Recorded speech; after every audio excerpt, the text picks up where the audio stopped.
All right, let's talk family. I am doing a let's talk live from my son's bedroom because I'm using his TV. We're going to go over this interview as promised on my last episode yesterday.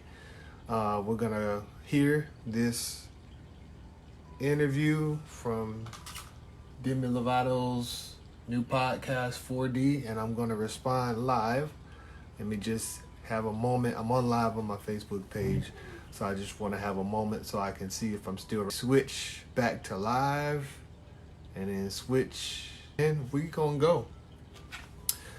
So I had promised on my last podcast episode that I did today that you can look at on my various links that I was going to respond to this interview. So let's just get in it. This is 4D with Demi Lovato.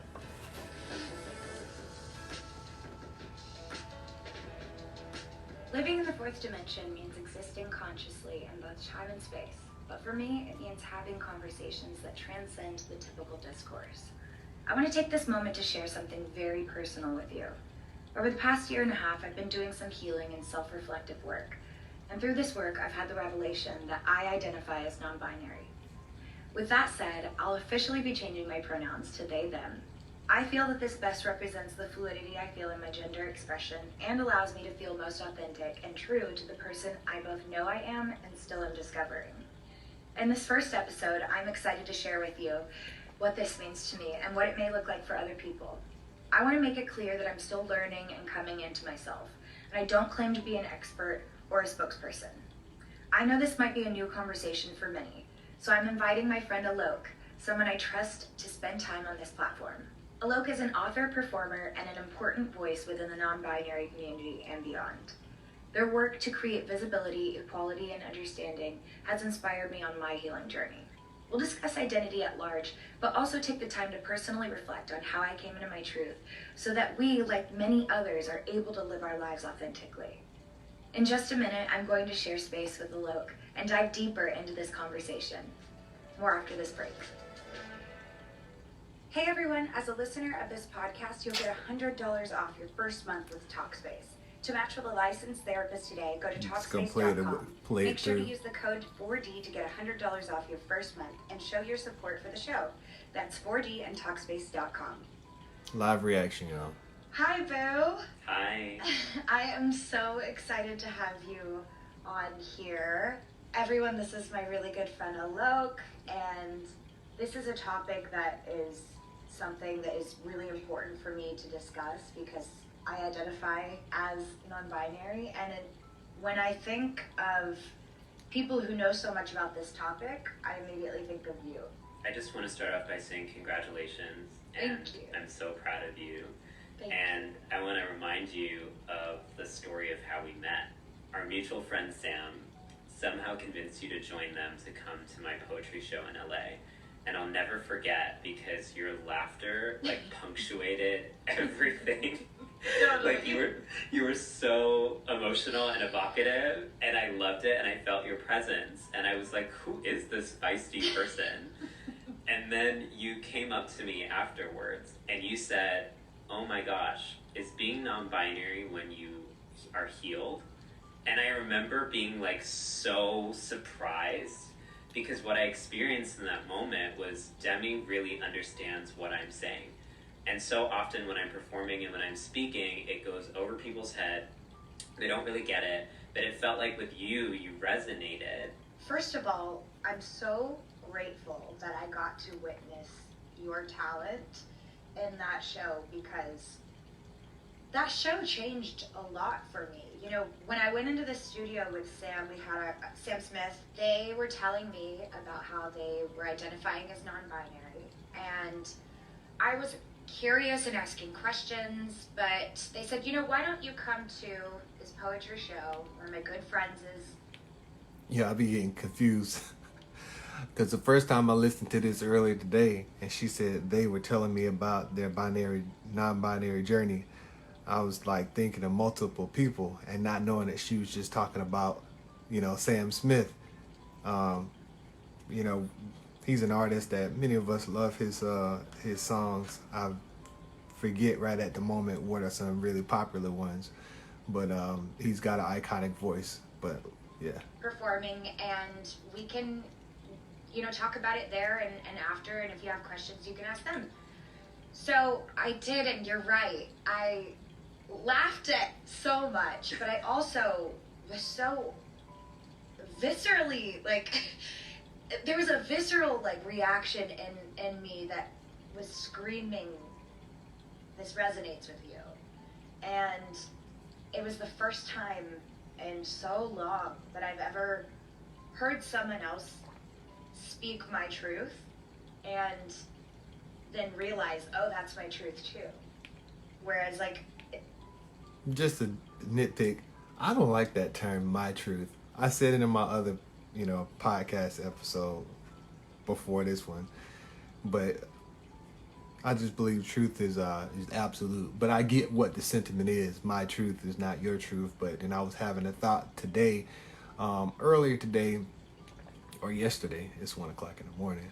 But I was thinking, if truth is relative, it's got to be relative to something. So, that points to an absolute truth.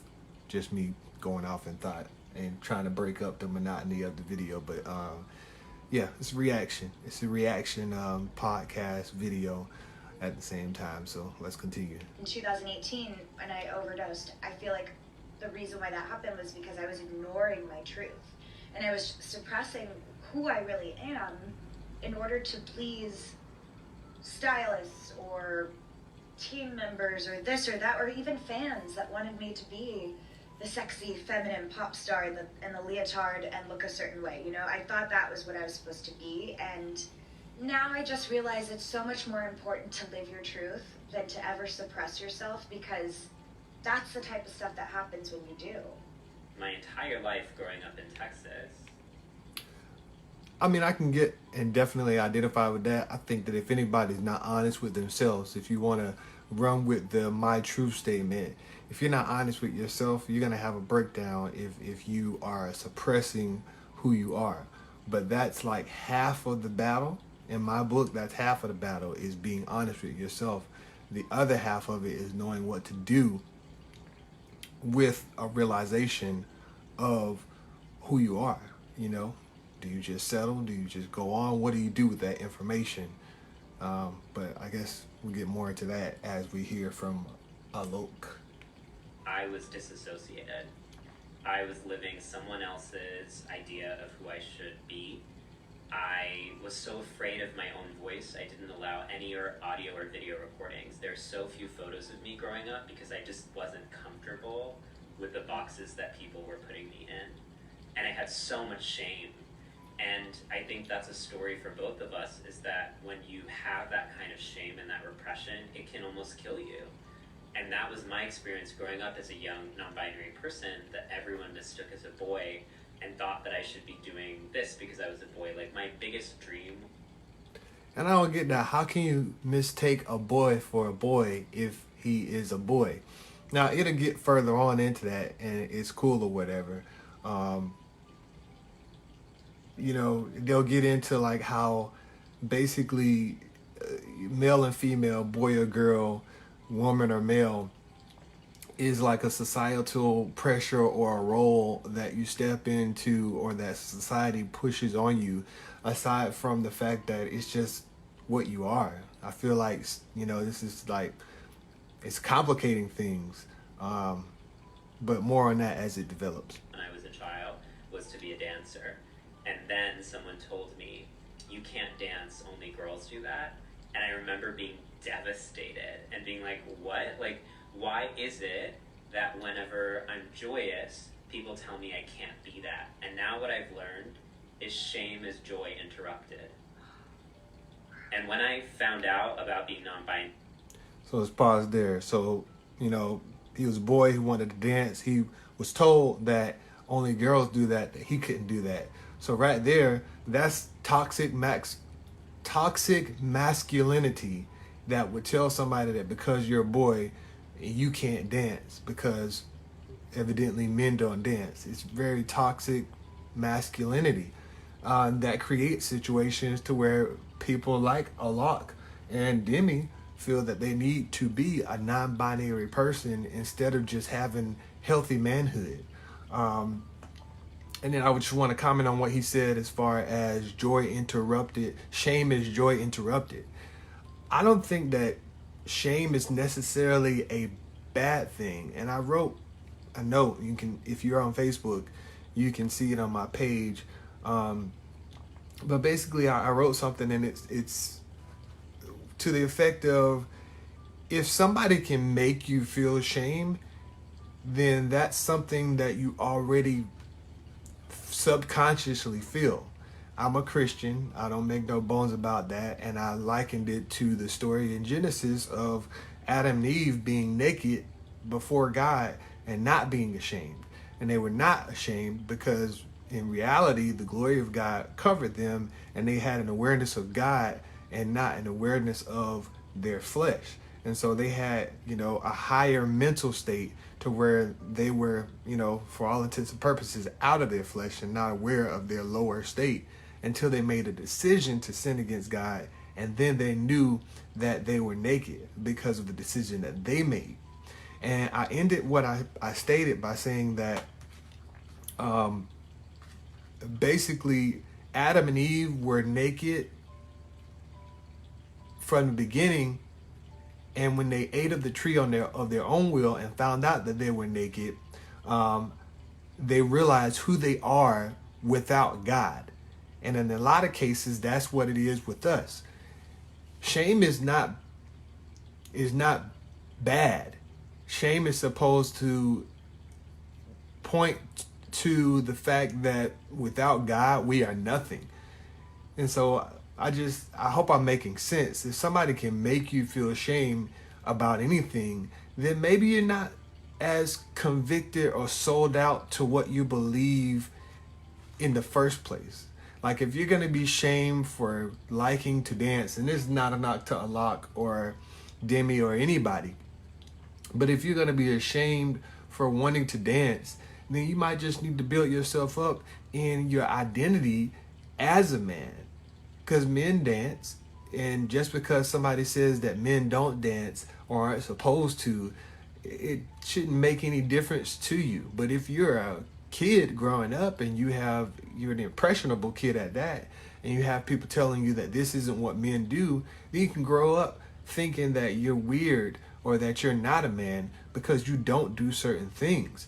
And really toxic masculinity has created homosexuals. It has created non-binary people. It has created lesbians because, men, a part of toxic masculinity is molesting the opposite sex as well. So it's just many things that create situations like these and create a scenario where people like non-binary individuals and others of the LGBT community feel that they have to create a whole nother terminology, as you will see, for the community, a whole nother terminology, a whole nother language for the community. But I've talked enough. Let's continue. And when I met other queer people, my lighthouses, as we like to talk about them, for the first time, it felt like I was coming home to myself. It was about hearing my voice and being like, that's my voice, hearing my laugh and being like, that's my laugh. It was like looking in the mirror and being like, this is what I've been waiting for my entire life. And so when people ask me what non-binary is, I can give you the definition.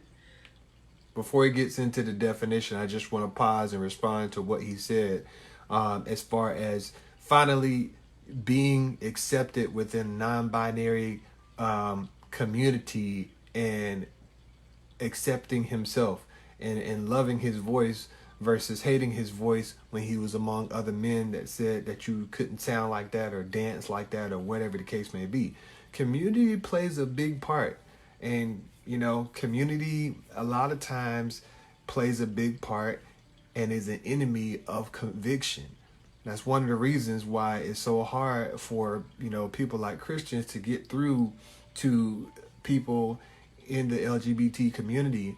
One is because they, Christians shoot themselves in their own foot by not being relatable to those of the LGBT community and talking about them and not moving in wisdom.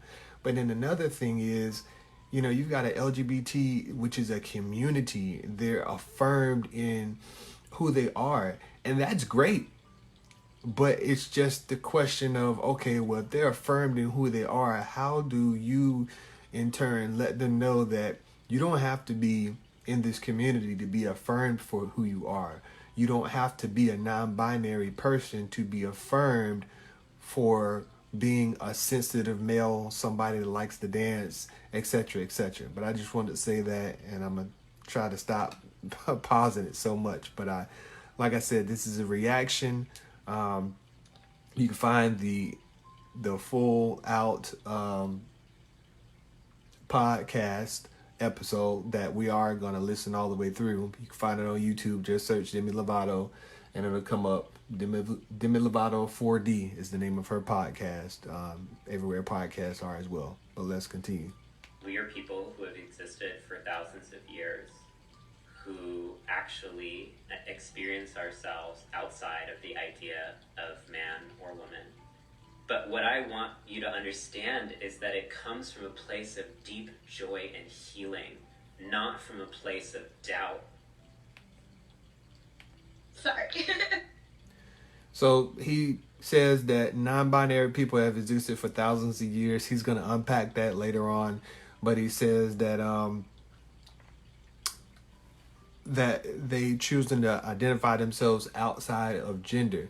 Pretty much like some kind of transcendent kind of thing to where they're not limiting themselves by their gender.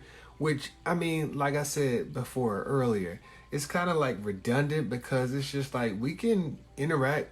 It's possible for humanity to interact with each other in a healthy way where you don't have to go to a total extreme, which this seems to be a total extreme of being non-binary. And the other extreme of being non-binary would be toxic masculinity or toxic femininity for that reason.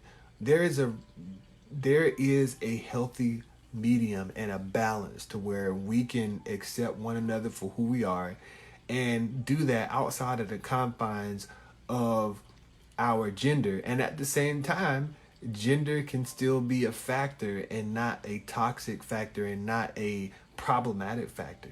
And to me, as a Christian, healthy Christianity, that's fulfilled in, you know, the community of Christ, not the LGBT community. I'm just finding myself so emotional because shame is joy interrupted. I can't tell you how much of my life I've lived in shame. That just resonated. And I remember that feeling of coming to your show and hearing my story through your words.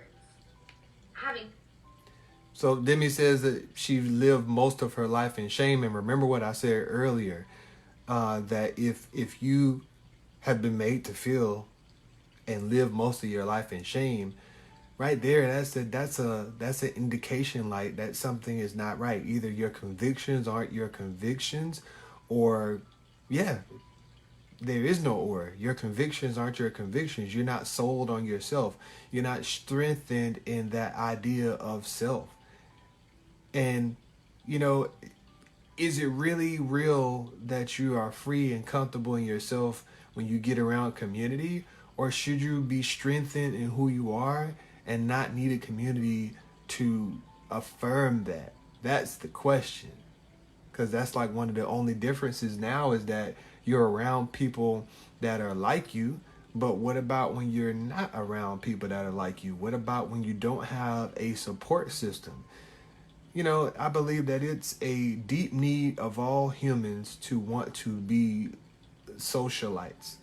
Even the introvert like myself, at the end of the day, they want to socialize. They don't want to be ostracized. We were born out of a community. You know, that's my belief as a Christian. I mean, God said, let us make man in our image and our likeness.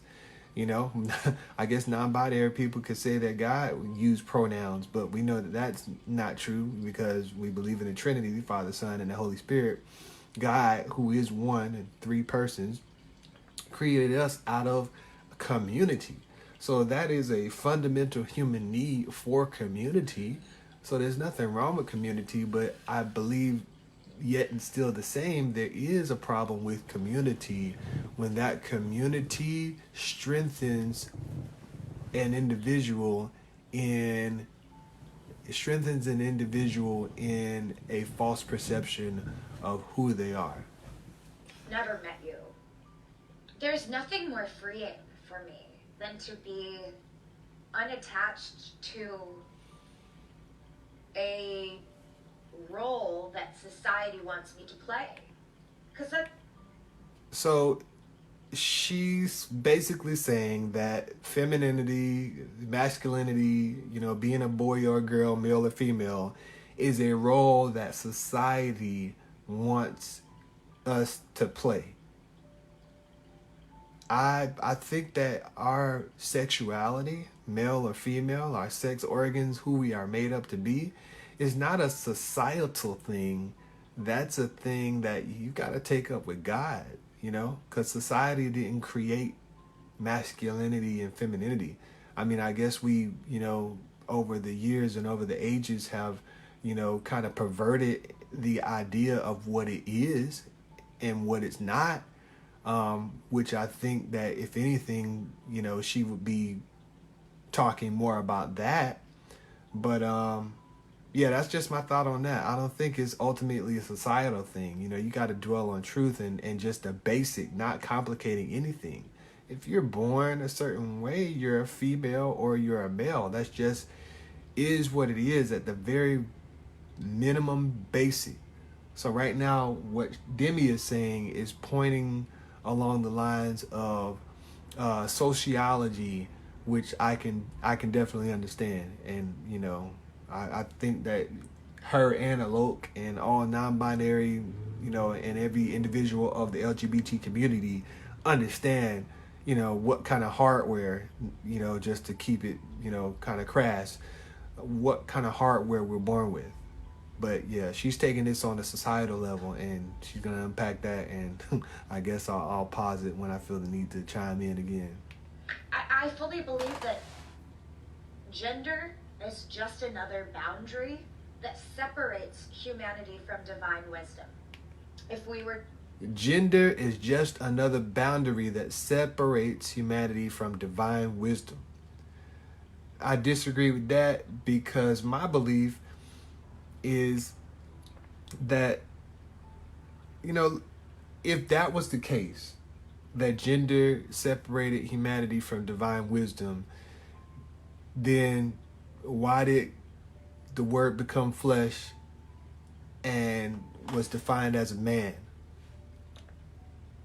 God doesn't have a gender. And I wrote this for those of you who are, will be seeing this on Facebook. I wrote a post and I shared it recently that God isn't male or female.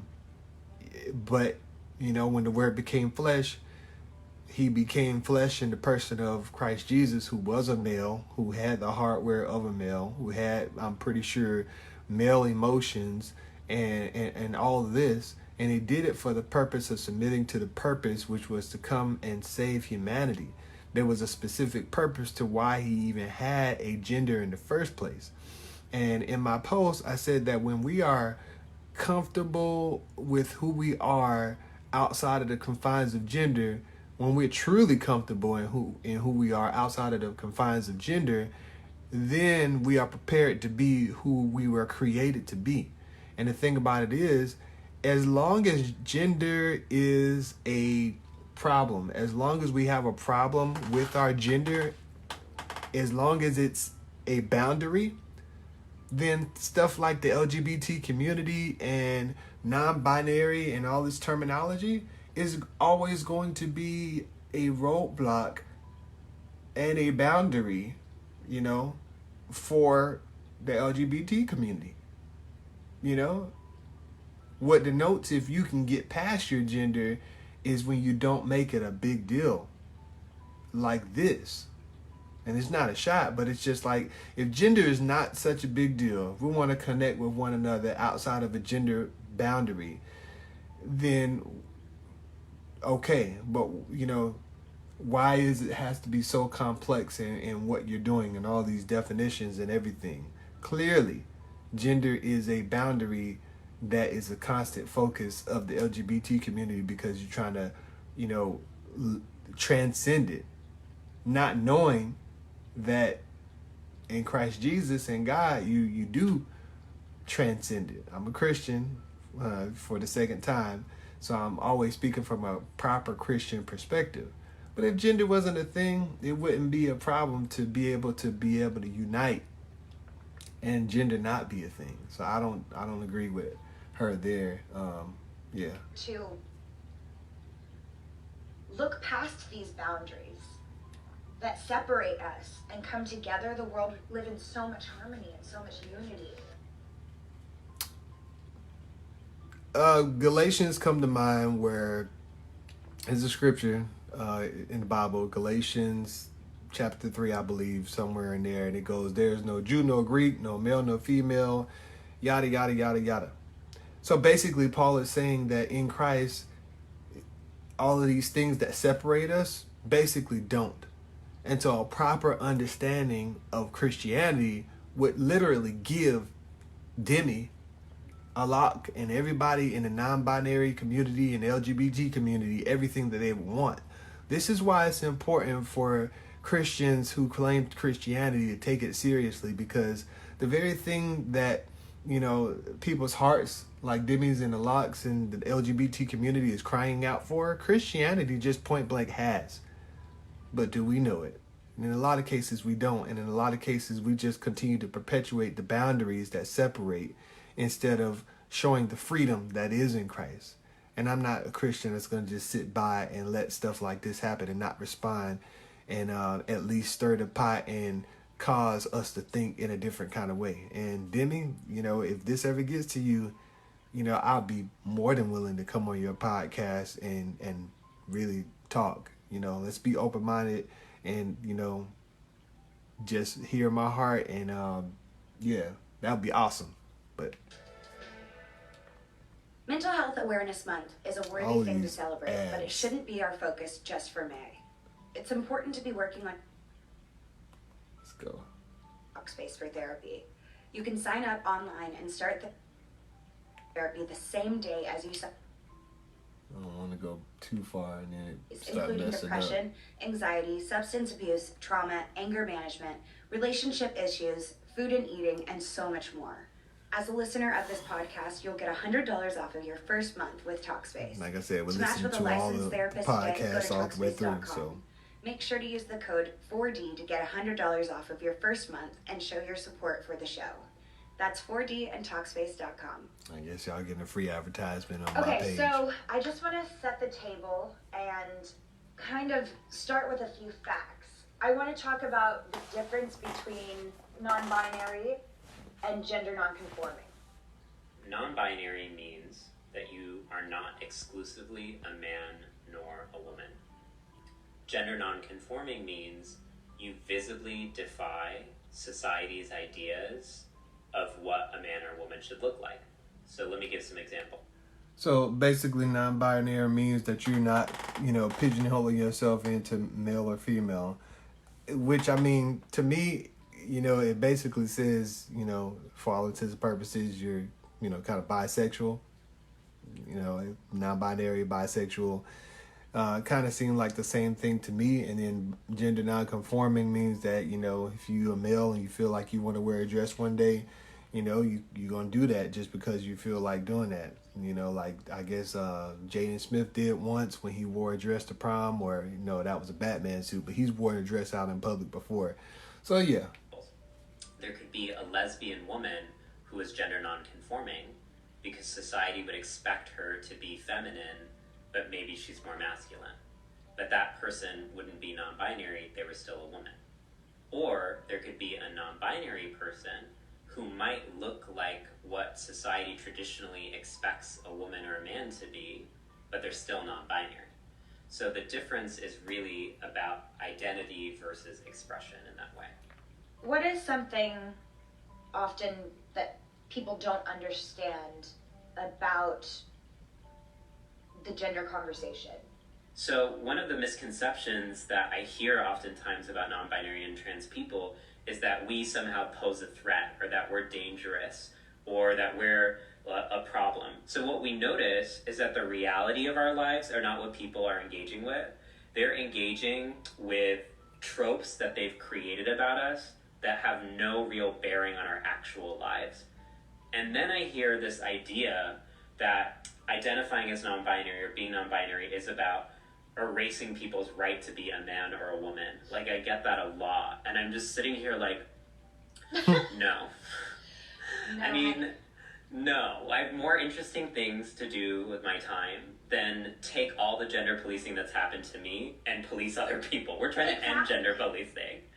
Actually, what moving beyond gender norms is about is fighting for your right to determine what your gender is, which means Which that was crazy when I first heard this, because this is my second time listening to this interview.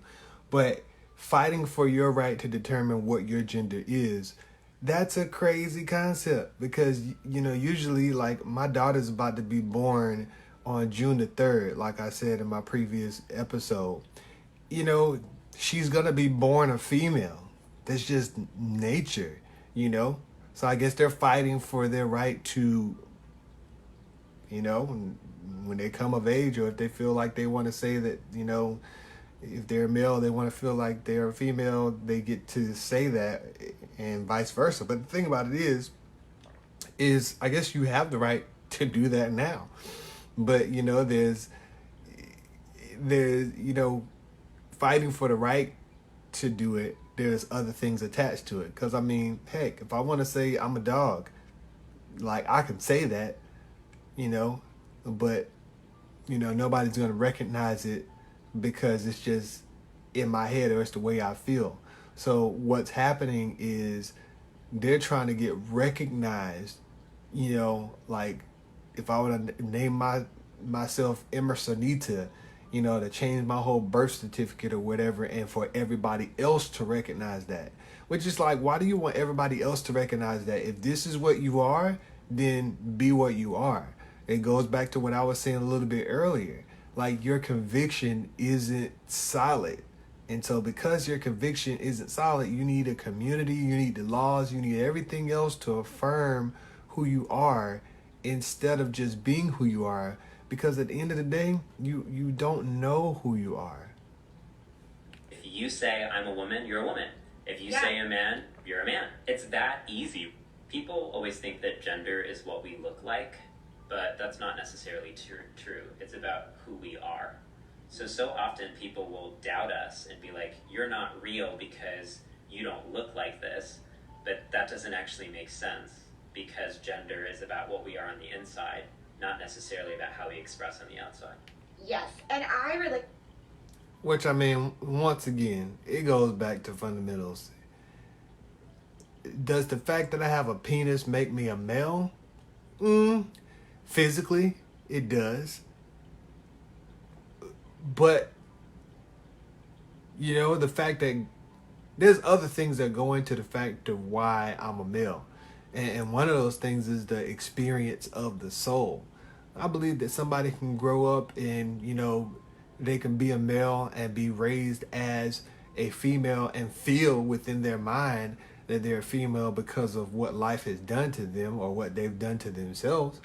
So no, it doesn't change the physiology of things.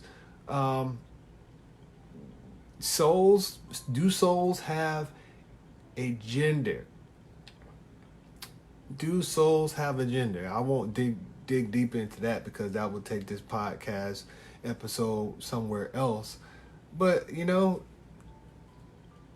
of course I will say this.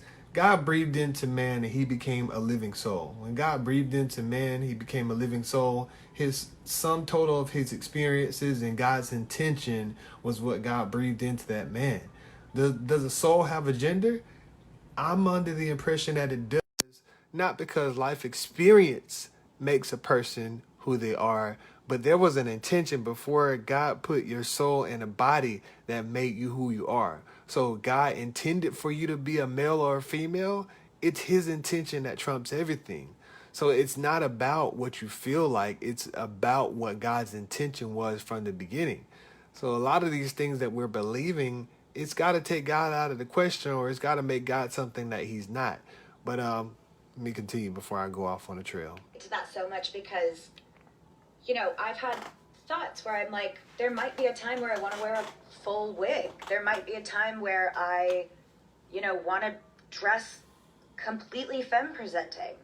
And that doesn't mean that in that moment I'm identifying as a woman. It just means that that's what I want to wear in that moment, And I want people to understand that just because I'm non-binary doesn't mean I'm not going to dress the way I want. Gender's not about our appearance, it's about who we are. Okay, I want to talk pronouns. Gender is not about our appearance, but it's about who we are. Gender is not about our appearance, but it's about who we are. And one more time for good measure. Gender is not about our appearance, but it's about who we are. So that means that just because you see somebody that's dressed as a female doesn't mean that they're a female because they dress like a female. They could very well be a male because it's about who you are. So this boils down to a battle of identity. And it dwindles down to, what is your identity rooted in? What makes you? And from what they're saying so far, you make you. You decide what you want to be. You decide if you want to be male, female, or in this case, you decide to be neither.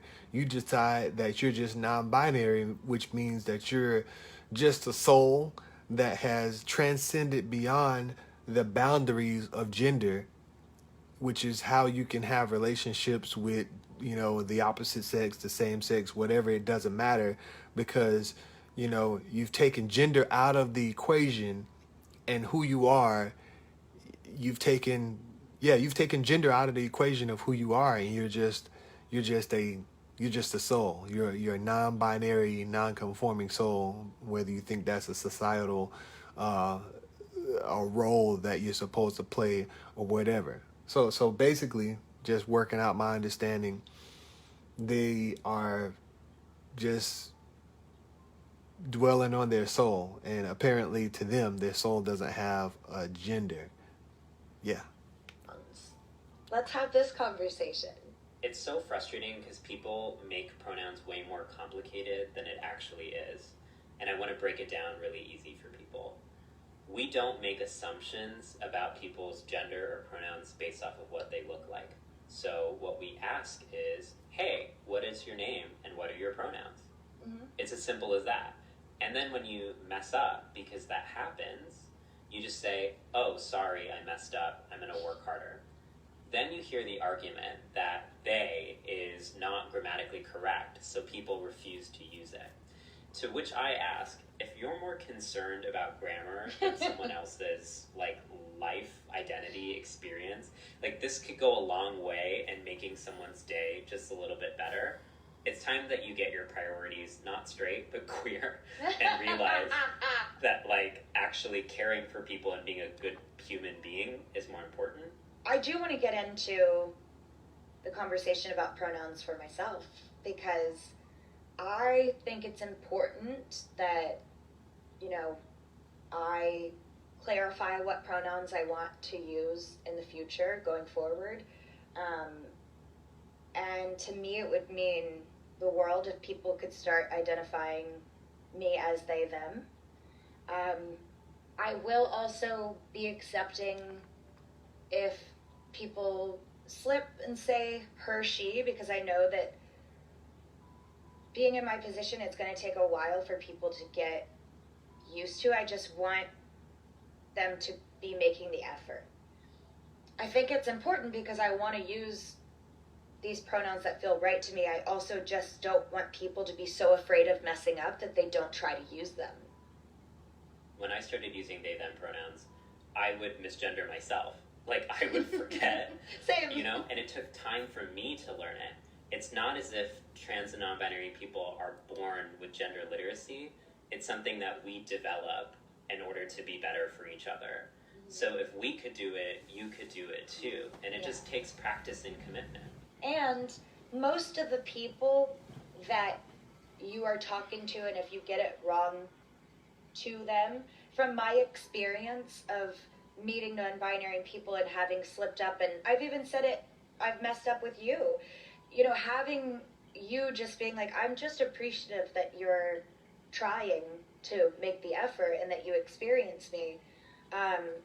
That was really, really cool, and it gave me more confidence. It's a work in progress, and I'm working on it too. I think that's a beautiful message, which is that we're all works in progress, and it's not about like perfection, and it's not about like trying to pretend that we're better than people because we have access to language or to whatever. It's about just saying, let's work together to be kinder to each other. Yeah, 1,000%. I also have faith that the conversations like these are going to spark conversations in places, and I've been not living my truth. And I do think that's what scares a lot of people. I know that one of the things we've talked about over the past several months, when I told you that I wanted to come out as non-binary, you know, I know that we talked about the reaction, how some people might receive this news. And I have to have compassion for anybody that doesn't want to experience my truth because of what it might stir up for them. I understand that fear. A few years ago, I was still not comfortable with being with a woman, even though I had feelings for someone. And I look back at that time. She said that like that's a bad thing. That you're not comfortable having feelings for a woman. I mean, and I guess that would come from, you know, coming up with, you know, as she would deem them being boundaries. It's just like, you know, we come up, we understand, you know, what females are supposed to be, what males are supposed to be. You know, back in the day before, you know, take it back a couple of decades, you know, it wasn't so prevalent. The LGBT community wasn't so prevalent. It wasn't so normal to just be like, oh, yeah, hey, I'm a dude liking another dude or a woman liking another female. So feeling like not comfortable to be attracted to a woman was actually a regular thing. It wasn't a bad thing, you know. But what's happening now with, you know, LGBT community and diversity and all this other things is that certain feelings that are supposed to feel unnatural or that you're supposed to be hesitant about or to check yourself about, you know, you got things like this to where, you know, you have a podcast where she's expressing that she felt uncomfortable being attracted to a woman when you should. I mean, but, you know, we're in a day and age to where our compass is off and we don't know which way is up and which way is down. We're deeming what's right in our own eyes, and that's how we get things like LGBT community, non-binary, transgender, everything. But yet and still, that does not give an excuse for people who think they got it all right and all together to treat these people any less different from a human being. Clearly, they're talking about healing. Clearly, that they've been through things. Clearly, they're still working out their healing. And this is just what it looks like for them to attempt to. And, you know, Christians, above all, should be the people who should be able to move with wisdom and kindness to give them the healing that they're seeking because we have it. And I understand now that I wasn't ready, and that's okay. So it makes me have compassion for the people who aren't ready. But at the same time, I never once was hateful towards anybody that was ready, and I think that's where we have to change. I think a lot about this James Baldwin quote that when I was thinking about speaking to you, I wanted to share with you, because I think it relates to our experience so well. James Baldwin, an amazing Black queer writer, once wrote, People cling to their hate so stubbornly because they sense once the hate is gone, they will be forced to deal with the pain.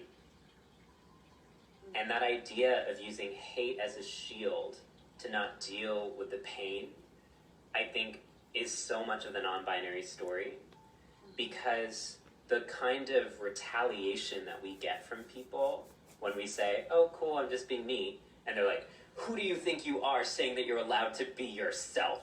They're like, you must choose one. They're like so... Who do you think you are trying to be yourself? When I listened to this the first time, I'm like, well, I mean, like I said, that's the battle of identity. I mean, you could be yourself, but, gender is a part of who we are. It just is. And the fact that we go to such lengths to erase a part of who we are just point to the testament that gender is a thing. It's just like somebody that doesn't believe in God. Why are you fighting against God so much if you don't believe that he's there? Why is it a big deal? Because it matters. Upset, and I think, why are you so angry about what we're doing with our own bodies? We have to change the... Why are you so angry about what we are doing with our own bodies? I think that's a loaded question, because I've had people ask me before, if I made other videos, why do you care if somebody decides to be gay, straight, or why do you care what other people do in their bedroom? You must be this way and all this other stuff.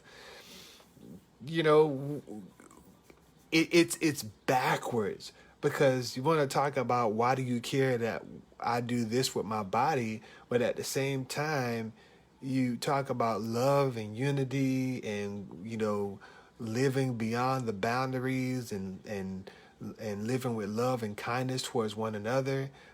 You can't see that people that care about what their fellow man does to their bodies is caring about humanity. Because if it was the other way around, why should they care, It may be coming out imperfectly, albeit, but at the same time, it's just like, why does that person take a moment to even try to imperfectly address what you're doing? A lot of times we want to paint people out to be haters that are not haters. They actually have a great concern. It just comes out in a negative and imperfect way, because we are all, like they said in this podcast, we are all imperfect people. So it's just like we can't be selective about how we receive imperfect love. We can't go off and create our own communities just because other communities are writing us off. Yeah, it's not right, but why not stay in the trenches and fight for rights? And I guess they could say that they're doing that with the LGBT community, but are you really, or are you just creating a group that's separate from everybody else? It's not working towards unity. It's working towards the benefit of the LGBT, but it's not working towards unity amongst people.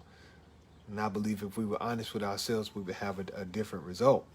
But yeah, why do they care? Because they love you as a fellow human, and they don't believe in their heart of hearts, in their mind, that is right. They can convey it different, but I believe that all of us can do a better job of listening to one another, and we'd be better for it. Way that we perceive other people's truths. It is about having compassion and for someone's dignity as a human being. It is about just having a loving understanding of who they are as a soul on this planet. It's so important, and we can talk about some of those conversations that we had of what people might have to say or some questions that they might ask me. Let's get into it. Because, honey, people are going to be ruthless. Yeah. And they're going to say, Demi, you're doing this because you must be overdosing again, or you must be on drugs, or your brain must not be correct. Or they're going to say, you're seeking attention and you're trying to do this for your career. What would you say to people saying that kind of stuff? I could leave my career today. I'm still going to identify as non-binary tomorrow. For the first time in my life, I'm putting my well-being over my career. And that's the difference in somebody, you know, I guess doing something for attention and like versus speaking your truth is I know that not everybody is going to love that this is me and this is my truth. I know that people are going to react out of fear. I know that it's going to make some people question their own lives and their own situations that they're in. Like I said, I have compassion for them. But this is my truth, and I can't shove it down or suppress it any longer, or I'll end up where I did a few years ago. And I never want to end up there again. So every day of my life, I'm going to do whatever I can to live my truth to the fullest and be as loud as I can with it so that other people feel comfortable living their truth as well. We all spend some portion of our lives on the internet, clicking our way through websites and apps. Here we go through and these most of the time, ads. the decisions we make online are routine, but sometimes a single click can change your life forever. Getting free promo on One my Click, page. a new documentary podcast On my- series from on my C13 podcast Originals, narrated page. by Elle Fanning, investigates the story of an explosive chemical originally used to make bombs in World War I that is now being sold on the internet as a diet Should just pill, talk through it leaving so they hundreds don't get dead in its wake. their way. Together with journalist Jessica Wackman, It's a live Elle reaction, exposes though, the risks so of buying unknown it's substances whatever. on the internet, where the spread of information If you're watching this later, transcends just borders, go ahead and how and toxic beauty standards fast and forward a body little image bit. issues have fueled a demand for a pill that can kill. One Click, a presentation of C13 Originals, a Cadence 13 It's a long one. is available now on Apple Podcasts, Spotify, Odyssey, and wherever you get your podcasts. All right. You said that non-binary people have been around for thousands of years. Would you like to elaborate a little bit more on that, of where Right. you've heard of that? There's this prevailing idea right now that being non-binary is a trend that emerges from like Gen Z millennial social media, and that irritates me to no end.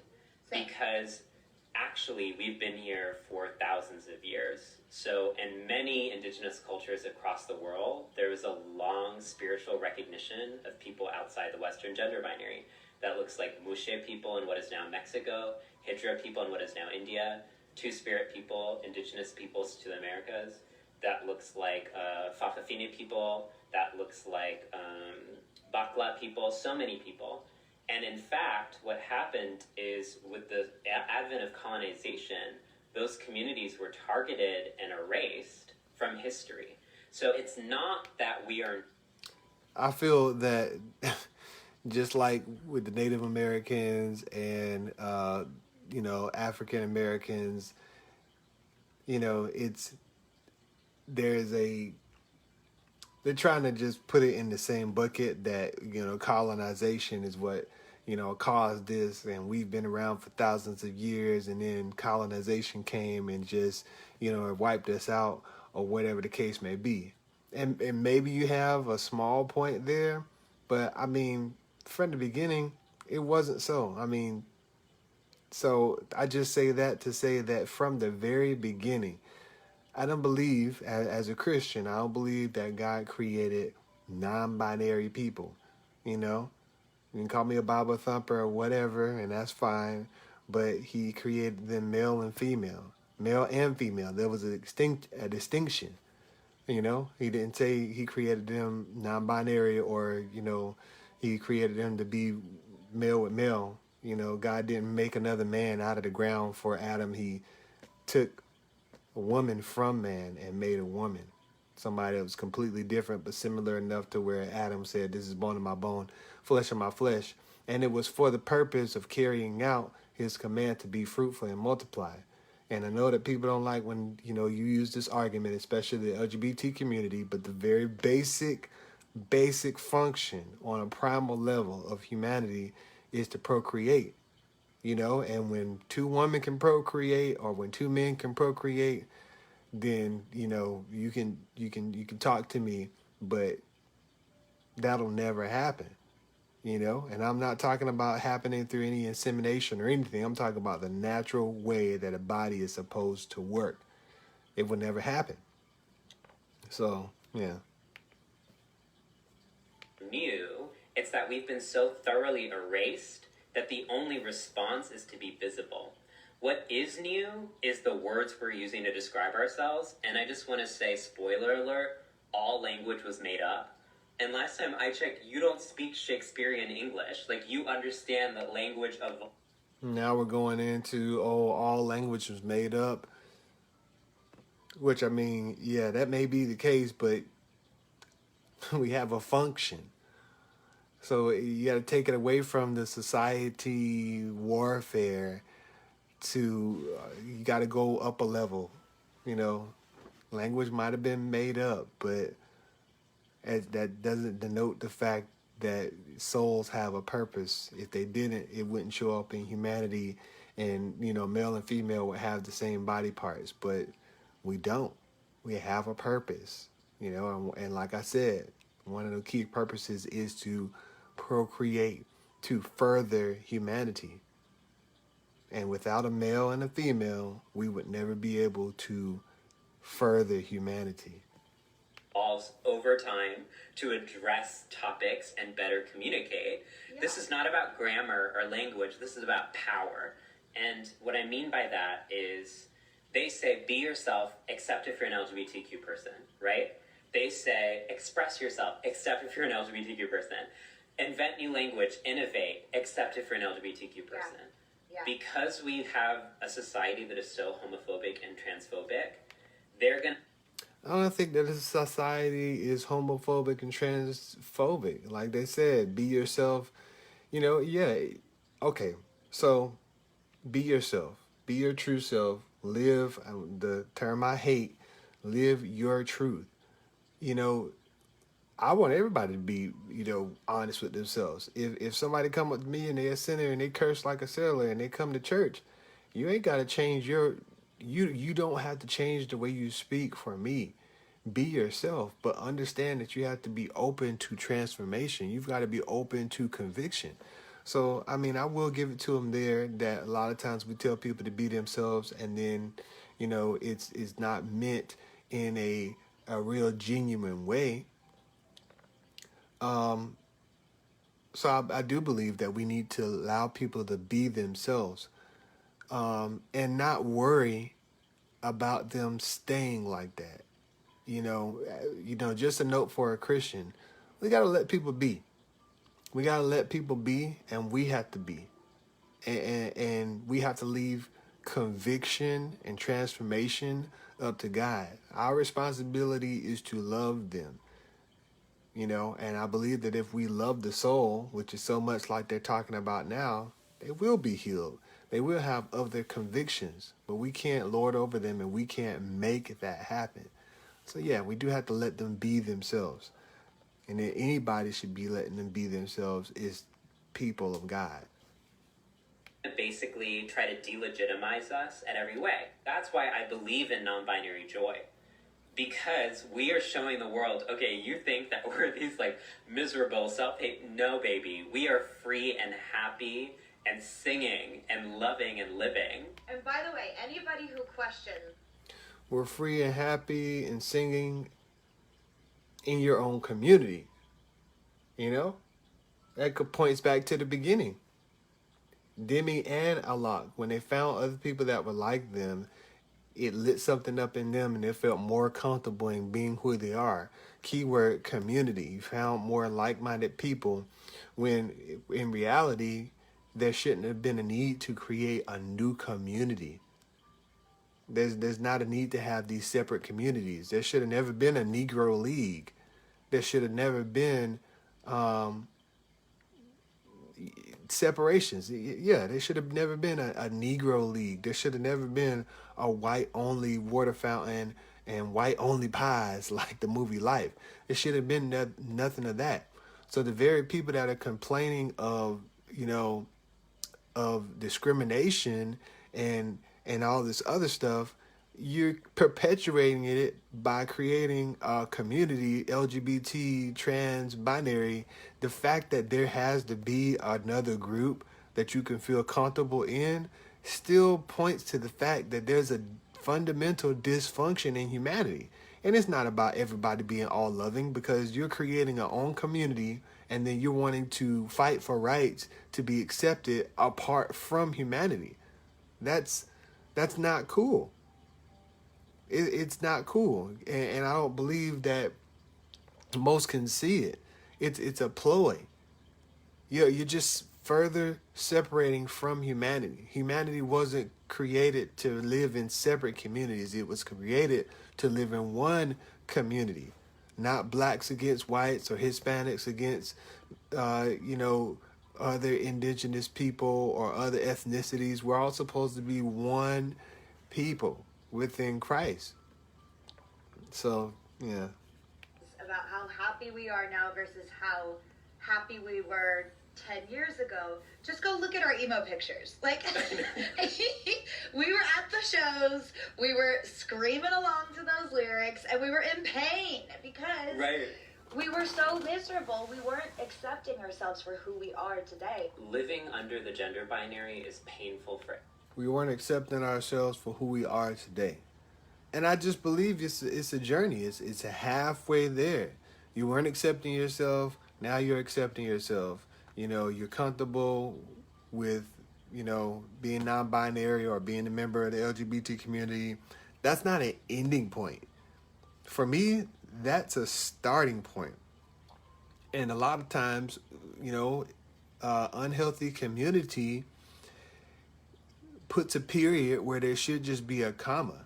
And that's why I said we got to love people where they are. We got to pray for them and love them for who they are and let them come to their own convictions, because it's really the Holy Spirit that convicts of sin and of righteousness and of judgment. So we can't be afraid to acknowledge who people are and who they believe that they are. Acknowledgement is not the same as acceptance. So I can acknowledge you. I can even call you your pronouns if you want. What is that? What is that? What is that between us? You want to be called they, them, then okay, I'm going to call you they, them. And you can feel accepted, and God will work, and he will change and convict a person's heart. Just got to be wise, man. You got to be wise. Are they truly happy? I don't doubt that they are, but there's further joy that you can have, because what if you get persecuted or all this other stuff, and you take away your community, and then you're back to square one, So it's just seeing past the mirage. Everyone, because it makes us feel from a young age that love is contingent on disappearing ourselves and to fitting into what other people think we should be. Mm-hmm. The only way that gender norms work is through punishing people. I think for a long time, I used to think that the violence I was experiencing as a transgender non-conformist. That's not true. The only way that gender norms work is through punishing people. Now, the world and the church have conveyed that, but it's a lie, because within Christ, they should not be. We shouldn't be punishing people if they feel a certain way or feel a certain bend in a certain way. And like I said in my first time that I had an episode, podcast episode on Demi Lovato, I don't have all the answers. But I do have access to prayer, and I do serve a living God, and all Christians do. And if we serve a living God, this doesn't take God by surprise. Non-binary, homosexual, LGBT community, transgender, none of it takes God by surprise. He's not up in heaven biting his nails. And so we don't have to punish people to let them know that, gender works. So I just wanted to make a comment there. Just about done, about less than 10 minutes. Forming a non-binary person was because I was broken. Because no one told me how hard it was going to be, and I want to prepare you because it's hard. No one told me that, okay, look, you're going to spend your entire life waiting for this moment, then declare your truth, and absolutely people are not going to receive you for it. They're going to invalidate you. They're going to spit at you on the street. They're going to laugh at you. They're going to physically attack you. They're going to make lies about you. They're going to misattribute quotes to you. They're going to mutilate your images, turn you into memes, tell you to die. And if someone had told me that when I was a young person, I would have been like, I'm not going to sign up for this. Yeah. But what I want to tell young people who are listening is, yes, there's all this violence, but there's also so much goddamn joy. Yes. That every single day I am living my truth, my impossible truth, that I am living my wildest dreams. And it's allowed me to feel so much love that I never could feel before, so much happiness, so much community, and so much purpose. I would never give it up. So I was wondering if you could speak a little bit about that pursuit of joy in your own life, because I thought that was so resonant for me in your documentary.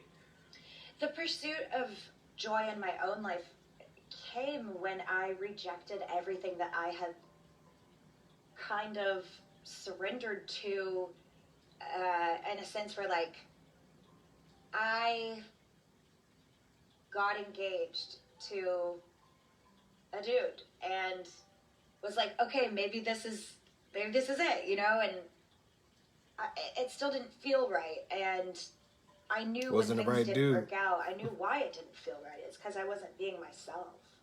And ever since I've been myself, ever since I cut my hair off, like, I wanted to say back when I cut my hair off, I'm cutting my hair off because for so many years I've been the femme presenting woman that everyone sees me as, the Disney pop star. Like, they know me as that. And it's like, me cutting my hair off was years of gender conforming. It was years of stereotypes that I was trying to fit into in order to gain validation from more audiences or, you know, more people. Like, I was doing whatever I could to seek joy in other areas of my life, but couldn't ever really feel it until I started being myself. And I don't really think that has anything to do with gender. I think that has to do with Disney making you a slave and, you know, making you, like you said, like she said, conform to these norms to, you know, sell records, TV shows, and everything. I don't think that really has a lot to do with being yourself. You can be yourself and still be a female, not have to be non-binary and not have to conform to gender norms. You can be yourself and still be you know, your gender. I think I'm being redundant now and over this course of this video, but I'm just responding to the things that have been said. Yeah, I blame Disney and their managers and everything like that for, you know, making this person a slave. And there's so much that she's gone through. I've seen her other documentary, and it just, you know, made her go to the completely opposite extreme. Yeah, and she'll get more into that because I think, you know, she's been molested, so that was another extreme on the opposite end of non-binary of toxic masculinity. being myself, what it looks like to me, I cut my hair. You know, I wear what I want. I wear makeup some days and I don't wear makeup other days. Sometimes you can't tell what I'm presenting as. Like, it just, I'm so free now. So that's what I'm doing. And, like, I'm living with my friends and I'm still a successful boss bitch, you know, or boss person now, because I will say, though, sometimes I am going to have to choose one because there are certain terms that it's like I was in the South. You get to choose what terms you use for yourself. All this is showing me, man, is that, like I said throughout the thread of this, if you need a community to boost up your conviction, you're not sold on it. It's like she came out and said that just now. Like, you can't be sold on it. And so many times, people that are, you know, I guess the LGBT community looks at as homophobic, they see what's in front of their face as a finality, and they don't know what to do about it or how to handle it. But Demi's not sold on this, and neither is Alok. You know, they have to work so hard to be what they're not. It's no match for God. I mean, the God of the universe. that created heavens and earth and us, it's no match. So we should not be scared. For those of you Christians that are listening to this and watching this, it's no need, absolutely no need to be afraid. Afraid of what? You want to call yourself pronouns and all that other stuff? I get it.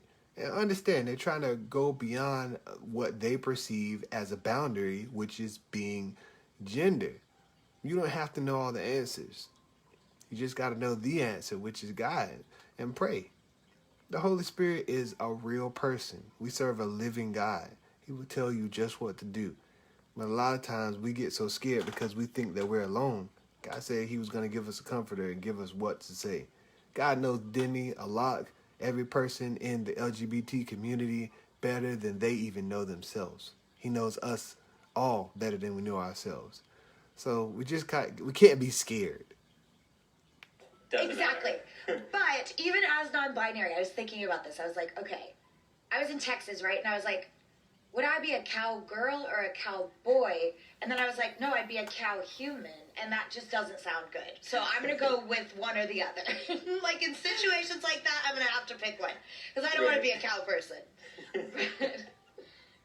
You know, I think that what you're saying about living life on your own terms is so powerful. Because what this shows is that this is not just a story about gender, this is a story about healing. And what I mean by that is healing looks like recognizing that your job on earth is to live your best life. So all of the energy that you had where you're I just want to comment there. Is our job on earth to live our best life? Most of humanity would say that. Even some Christians would say that. But like I said a bit earlier in this podcast episode, you know, we were birthed out of community. We are here because God wanted us here. We are here because God wanted to love us. So our purpose in life is not to live our best life per se, because we're not here because we thought ourselves up. We're here because God wanted us here. You know, we are in existence. What's the meaning of life? To love God and love others. That's what the meaning of life is. Number one, love God. And then number two, we can accurately love others. But if we don't love God first, we won't be empowered to love others. How could we? You know, and I know people have all the kind of stuff to say about that, but loving God will show us how to love others. I'll just say that. So, purpose in life is not to live your best life. I think that if we love God, we will live our best life, because we're living it according to the one who knows us before we knew us. fit into yourself, sculpt yourself physically, emotionally, intellectually, politically, and it's someone else's idea of what you should be. Now all that energy and time belongs to you. You know, having experienced sexual trauma, I have had ideas and Toxic beliefs masculinity and femininity about men that I placed on men due to what I had experienced. I can't tell you how freeing it is to accept that a part of myself is masculine and I'm not shunning it anymore, nor am I living in fear of appealing to that person anymore. When I say that I feel spiritually healed, it's because I've let go of those resentments against the people that policed those genders onto me.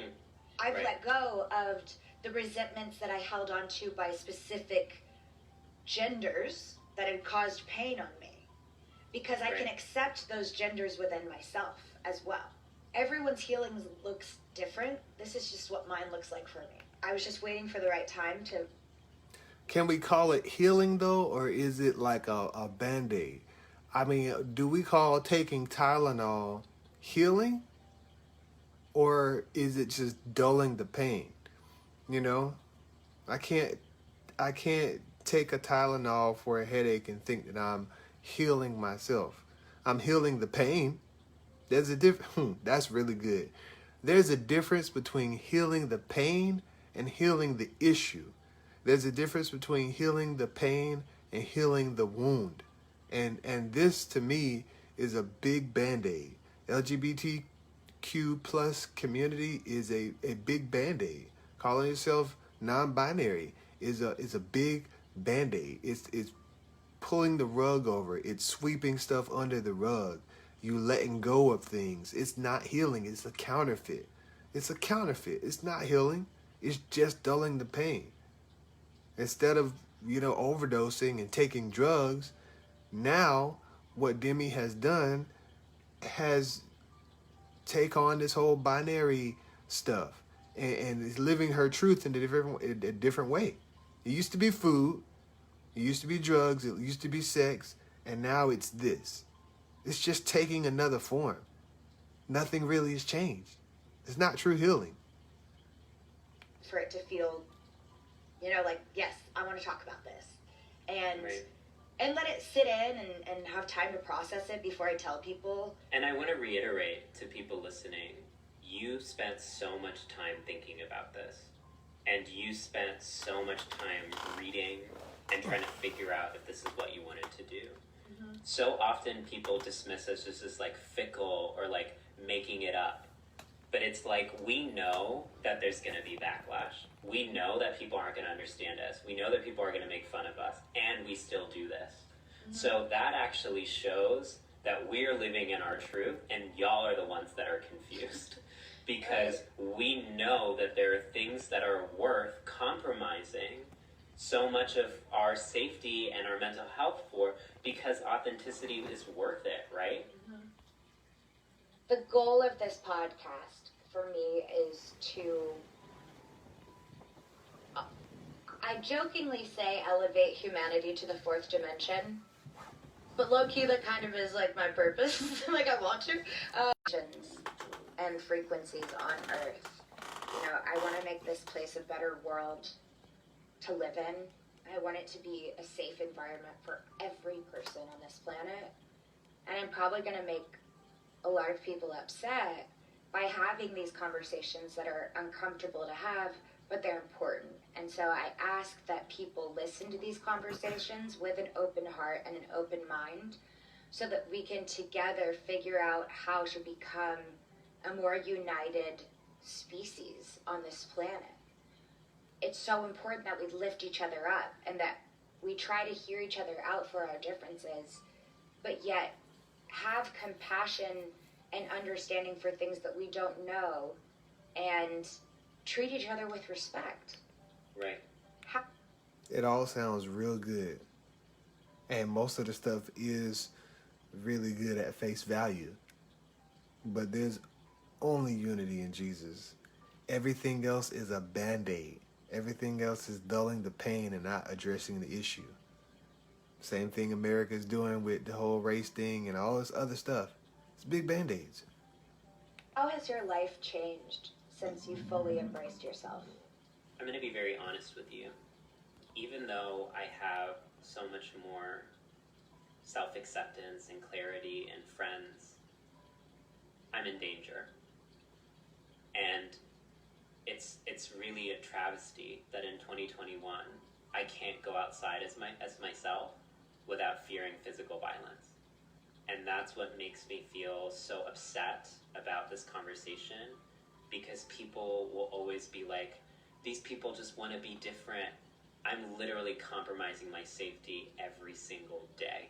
And what I hope is that people can actually read my poetry, come to my performances, and learn that the world is so much more beautiful if you accept people for who they are rather than punishing them into who you think that they should be. What does living in your truth mean for you? It means living, being alive, because I was just existing before. And that's huge for me, because now I can watch movies and like cry and laugh. I can listen to music and feel it in every cell of my being. I can love so ardently, and I know we share that. When we fall so hard. Yeah, totally. And I can feel deep grief that I didn't access before. And now I realize that life is in 4D. And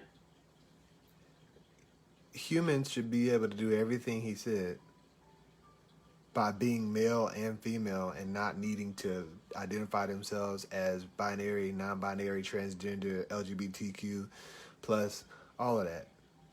Humans should be able to do that. That's what makes a human. And that's the thing I was talking about as far as toxic masculinity and even toxic femininity. I think that, heterosexuals have it wrong as far as what makes up a male and what makes up a female. So it's just like these are two opposite extremes. What does it mean to be a male, or what does it mean to be a female? What does it mean to be a human? Yeah. that life is worth living, and that I'm so glad to be here every day because I made the choice to be here. This was the best way to start the podcast, was having a conversation with one of my closest friends, someone who has helped me through this journey and understand more about it, even when I have questions. It's been so rewarding to know you through all of this and to have you by my side, and I just thank you, and I hope everyone else got something great out of this conversation too. I just want to say thank you, Demi, for entering my life as a lighthouse and reminding me what this is all about, being alive. I think that our job as artists is to make life livable. And there's so much pain and anguish and inequality and suffering, especially facing our community. In 2021, we see the most ever anti-trans discrimination ever in U.S. history. And so many people right now are feeling impossible. And I want to make the sort of claim to the world that hope and healing are possible. Yeah. Because by practicing self-compassion for yourself, you have such deep and insatiable compassion for the world. God, that's so encouraging and empowering to hear. And I'm so honored to be able to call you a friend. This was something that resonated with me so deeply that I found life possible to live again. And that's what I want to share with the world, and I want to tell people it's okay to be free, and you deserve the best because you're just an incredible human, and I love you, and thank you for coming on here today. Thank you for having me. Oh my gosh, of course.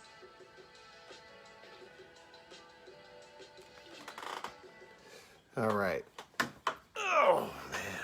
I'm sitting in this seat for too long. So that was the interview, as promised, for my listeners on my podcast, Let's Talk. I thank you for being with me. Yeah, I know it's been, an hour and 21 minutes. So I will not belabor the moment. I'll get out of my son's room, stop waking him up randomly. He's got school in the morning. My bad. But he's been okay. But yeah, I just wanted to provide my reactions. I hope you got a lot out of it in between the pauses and listening with me to the podcast. I said all I had to say, and until next time, dwell on this.